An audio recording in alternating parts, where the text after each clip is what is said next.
so let's talk a little bit about the sort of missing link, the big thing that a lot of amateur golfers really get wrong, and it's basically how you're hitting the golf ball. Let's use a little bit of inspiration from Ben Hogan. Okay, so Ben Hogan is somebody who talks very much about, or spoke very much about, the sort of driving sensation of the right arm, and personally I think for most amateur golfers that's the best feeling to have, because the majority of golfers that I meet that reach out for help are doing this type of motion and they need to exaggerate this one much more. However, the question often is then, whenever I do these types of videos on the channel or on social media, is people have slight uncertainty about, isn't the club face too open? How do you square the club face, etc., which is why I want to run through what needs to happen. So as we initiate the downswing, okay, this arm, okay, your upper part of your arm needs to move, let's just say, in the direction or movement in front of the right hip. So if I introduce a little bit of rotation, you can see the way that gets me into this sort of very delivery position, right? Professional type delivery position. Now, what needs to happen from here is my right hand, okay, needs to keep moving in the direction towards the target. Okay, so one of the biggest problems is I'll meet a lot of golfers who will end up doing this type of motion, but then what they do is they stop and then they start squaring the face, and that's when this arm then pops off.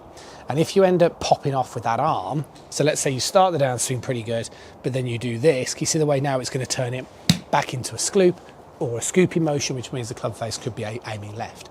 So you don't want to do that. So what needs to happen is the right hand, right upper arm moves to the side of the body.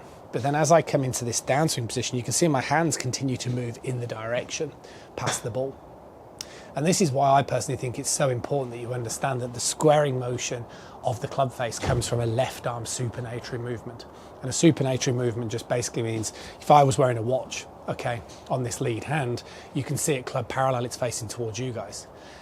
Even at this stage, it's still facing relatively towards you, and it's not until now when it starts to square, and that's why we have these sort of iconic pictures of Hogan with that sort of flex wrist position, really trying to emphasize that, this is doing something in the squaring the face motion. It's not this. So the point is that if you're hitting the ball with the right hand, I think there's always going to be a high likelihood that the right upper arm will move away from the side of the body, and you'll always end up looking a little bit scoopy. What you really want to do is make sure the upper arm stays connected to the side of the body.